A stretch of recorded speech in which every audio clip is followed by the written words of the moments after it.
Champions ట్రోఫీకి టీమిండియాని ప్రకటించారు. అయితే ఊహించిన విధంగా కొన్ని సంచలనాలు చోటు చేసుకున్నాయని చెప్పాలి. ఎందుకంటే చాలామంది చాలా రోజులుగా ఎదురు చూస్తున్నారు. అంటే ఎటువంటి టీమ్ కాంబినేషన్ ఎట్లా ఉంటుంది. ఎందుకంటే వన్డేల్లో లాస్ట్ ఇయర్ మన వాళ్ళు అంతగా పెర్ఫామ్ చేయలేదు. అలాగే టెస్టుల్లో రీసెంట్గా బోర్డర్ గవస్కర్ ట్రోఫీ ఓడిపోయిన తర్వాత జట్టు మీద చాలా విమర్శలు వచ్చినాయి. ఈ నేపథ్యంలో ఛాంపియన్స్ ట్రోఫీకి ఎటువంటి జట్టు కూర్పు ఎట్లా ఉంటుందని చెప్పేసి చాలామందిలో ఆసక్తి నెలకొంది. సో ఆసక్తికి తెరదించింది బీసీసీఐ సెలక్షన్ కమిటీ.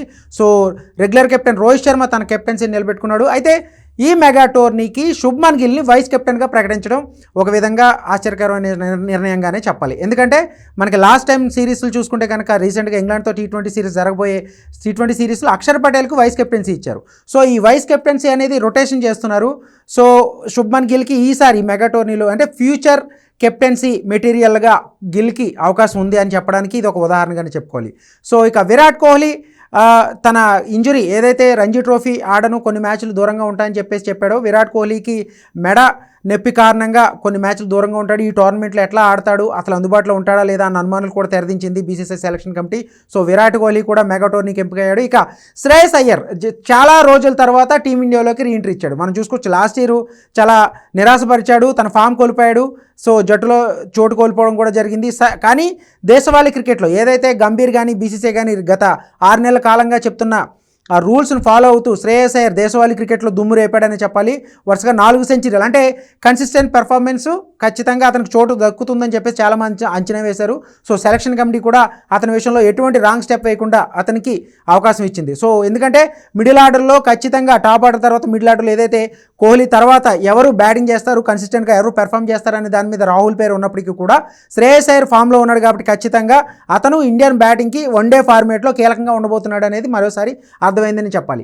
ఇక ఇదే జట్టులో కీపర్లుగా మనం చూసుకోవచ్చు సంజు శాంసన్కి మరోసారి అన్యాయం జరిగిందన్న ఒక చర్చ కూడా దాదాపు సోషల్ మీడియాలో ఒక వైరల్గా మారింది. ఎందుకంటే ప్రధాన వికెట్ కీపర్ రిషబ్ పంత్తో పాటు కేఎల్ రాహుల్ని సెకండ్ వికెట్ కీపర్గా కన్సిడర్ చేశారు సెలెక్టర్లు. సో కీపర్గా సంజు శాంసన్ని ఎంపిక చేస్తారు అనేది చాలామందికి 50-50 ఛాన్సెస్ ఉన్నప్పటికీ కూడా అతనికి అవకాశం దక్కలేదు.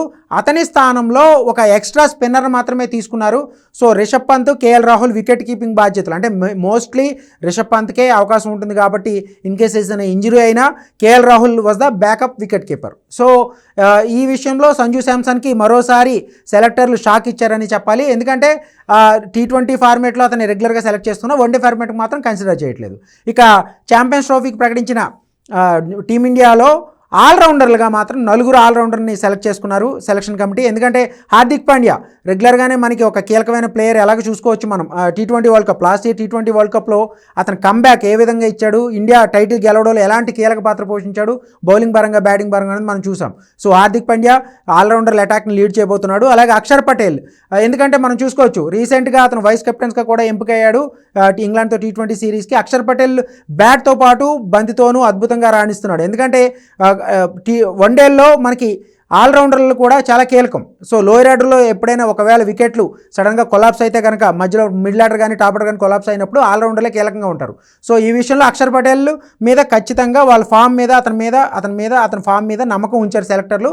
సో దానికి తగ్గట్టుగానే అతను సెలెక్ట్ చేశారు. అలాగే వాషింగ్టన్ సుందర్ కూడా ఒక మంచి ప్రాస్పెక్ట్గానే చెప్పాలి. ఇక రవీంద్ర జడేజా మేబీ అతనిది ఇది లాస్ట్ ఛాంపియన్స్ ట్రోఫీ, ఒక ఐసీసీ టోర్నమెంట్ కూడా లాస్ట్గానే చెప్పుకోవాలి. ఎందుకంటే గత కొన్ని నెలలుగా రవీంద్ర జడేజా స్థాయికి తగినట్టు మాత్రం రాణించడం లేదు.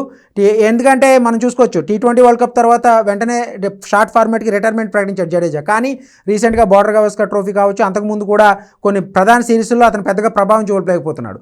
అయినప్పటికీ ఒక సీనియర్ స్పిన్నర్ కాబట్టి ఆల్రౌండర్గా అంటే కీలకం కాబోతున్నాడు కాబట్టి అతన్ని ఎంపిక చేశారు. ఇక వాషింగ్టన్ సుందర్ కూడా ఎంపిక చేశారు. ఒక విధంగా ఆల్రౌండర్ల విషయంలో సెలెక్టర్లు చాలా పక్కా ప్లాన్తోనే ఈ 4 ఎంపిక చేయడం జరిగింది. ఇక బౌలింగ్ విభాగంలో చూసుకుంటే కనుక స్పిన్నర్గా ఆల్రెడీ ఆల్రౌండర్లో కనీసం 2 లేదా 3 ఆడతారు కాబట్టి స్పిన్ విషయంలో మరొక ఎక్స్ట్రా స్పిన్నర్గా కుల్దీప్ యాదవ్. అతని ఫిట్నెస్ మీద కొన్ని డౌట్స్ ఉన్నప్పటికీ కూడా చివరి నిమిషంలో ఎటువంటి మార్పులు చోటు చేసుకునే విధంగా అంటే అవకాశాలు ఇవ్వకుండా ముందుగానే అతను ఎంపిక చేయడం జరిగింది. సో కుల్దీప్ యాదవ్ ఫిట్ అయితే ఖచ్చితంగా ఫైనల్ 11లో కూడా చోటు దక్కించిన అవకాశాలు అయితే కనిపిస్తున్నాయి. ఇక పేస్ అటాక్ని జస్ప్రీత్ బుమ్రా లీడ్ చేయబోతున్నాడు. చూసుకోవచ్చు సిడ్నీ టెస్ట్లో మధ్యలోనే వెన్నునొప్పితో అతను వైదొలగడం జరిగింది. ఆ తర్వాత అతను ఛాంపియన్స్ ట్రోఫీ ఆడతాడా, గాయం తీవ్రత ఎంత ఉంది, సర్జరీ చేయించుకున్నాడు, కొన్ని వార్తలు వచ్చినాయి. కానీ అతను ఫిట్నెస్ కోసం రిపోర్ట్ కోసం వెయిట్ చేస్తున్నామని టీంలో ముందే యాడ్ చేశామని చెప్పేసి రోహిత్ శర్మ ఈరోజు జరిగిన ప్రెస్ కాన్ఫరెన్స్లో అనౌన్స్ చేశాడు. సో జస్ప్రీత్ బుమ్రా అంటే 50-50 ఛాన్సెస్ అనుకోవాలి. ఒకవేళ లీగ్ స్టేజ్ మ్యాచ్ల్లో కొన్ని 2-3 మ్యాచ్లకి అతను అందుబాటులో లేకపోయినప్పటికీ కూడా తర్వాత నాకౌట్ స్టేజ్ ఏదైతే సెమీఫైనల్స్ ఫైనల్స్ వరకు ఇండియా ఒక జర్నీ అంత సక్సెస్ఫుల్గా జరిగితే మాత్రం బూమ్రానే కీలకంగా అవుతున్నాడు. ఇక మహమ్మద్ షమి చాలా రోజుల తర్వాత ఆల్రెడీ ఇంగ్లాండ్తో T20 సిరీస్కి ఎంపికయ్యాడు. సో అతన్ని ముందుగానే ఊహించారు ఛాంపియన్స్ ట్రోఫీలో కూడా ఖచ్చితంగా ఆడతాడు, అతని ఫిట్నెస్ మీద ఎటువంటి డౌట్స్ లేవు కాబట్టి. సో ఇంగ్లాండ్తో వన్డే సిరీస్ కానీ T20 సిరీస్కి అతనికి మంచి అవకాశం, తన ఫిట్నెస్ మీద ఎటువంటి డౌట్స్ లేకుండా కంప్లీట్గా ఒక పెర్ఫార్మెన్స్ ఇవ్వడానికి ఈ సిరీస్ అవకాశం. సో ఛాంపియన్స్ ట్రోఫీలో కూడా షమి అన్నది ఒక లెజెండరీ బౌలర్ అని చెప్పేసి ఆల్రెడీ రోహిత్ శర్మ కూడా తను పొగడ్డం జరిగింది. సో షమి కూడా కీలకపోతున్నారు. ఇక హర్షదీప్ సింగ్ అంటే చాలామంది అనుకున్నారు ఏదైతే మహమ్మద్ సిరాజ్ చాలా రోజులుగా ఇండియన్ పేస్ అటాక్లో కీలకమైన బౌలర్గా ఉన్న మహమ్మద్ సిరాజ్ని కాదని హర్షదీప్ సింగ్ని ఎంపిక చేశారు. ఒక విధంగా దీనికి రోహిత్ శర్మ చెప్పిన ఒక ఏదైతే వివరణ ఉందో ఖచ్చితంగా అంగీకరించాలి. ఎందుకంటే కొత్త బంతితో రాణించినట్టుగా సిరాజ్ పాత బంతితో ఎఫెక్టివ్గా బౌలింగ్ చేయలేడు అన్నది రోహిత్ శర్మ కానీ చీఫ్ సెలెక్టర్ అగార్కర్ కానీ కోచ్ గంభీర్ ఇచ్చిన రిపోర్ట్ ప్రకారం చూస్తే మనకు అర్థమవుతుంది. సో పాత బంతితోనూ కొత్త బంతితోనూ సమర్థవంతంగా రాణించే హర్షదీప్ సింగ్ని ఎంపిక చేసుకున్నారు సెలెక్టర్లు. సో రోహిత్ శర్మ ఇదే చెప్పాడు. ఎందుకంటే హర్షదీప్ సింగ్ T20 ఫార్మేట్లో తీవ్రమైన ఒత్తిడి సమయంలో అతను అద్భుతమైన ప్రదర్శనలు ఎన్నో చేశాడు. ఐపీఎల్లో కూడా చాలాసార్లు డెత్ ఓవర్స్లో అతను డెత్ ఓవర్ స్పెషలిస్ట్గా పిలుస్తారు.